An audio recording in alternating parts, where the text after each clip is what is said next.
هو مين هو صديقك الصالح اللي هيدخلك الجنة؟ تخيل معايا كده انك خلاص دخلت الجنة، ولما دخلت بدأت تسلم على اهلك واصحابك واخواتك، وبدأت تسلم على الملائكة والانبياء، ومن الناحية التانية اهل النار في النار، وانت في عز فرحك ده وفي عز ما انت مبسوط تتفاجئ ان صاحب عمرك مش واقف معاك، ولا حتى انت شايفه واقف في صفوف اهل الجنة. فترفع ايدك لربنا عز وجل وتدعي وتقول له فين صاحبي؟ قول لي مكانه عشان اروح له. فربنا عز وجل ساعتها يرد عليك ويقول لك هو في النار، صاحب عمرك في النار. فهتزعل جدا وتبدأ ترفع ايدك تاني وتدعي ربنا عز وجل وتقول يا رب اغفر له، ويا رب ارحمه، ويا رب طلعه من النار. هنا ربنا سبحانه وتعالى هيستجيب ليك ويؤمر الملائكة انهم يروحوا ويطلعوه من النار ويدخلوه الجنة. فهنا اهل النار هيستغربوا جدا ويسألوا مين شفع له؟ هل عنده عمل صالح يطلعه من النار؟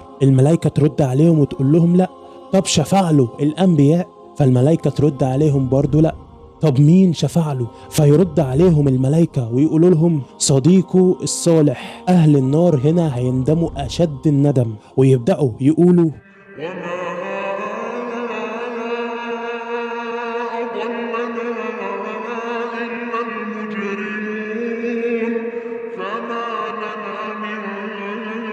شافعين ولا صديق حميم.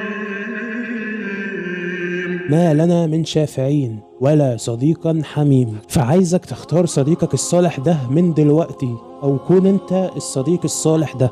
وبس كده يا صديقي، سلام عليكم.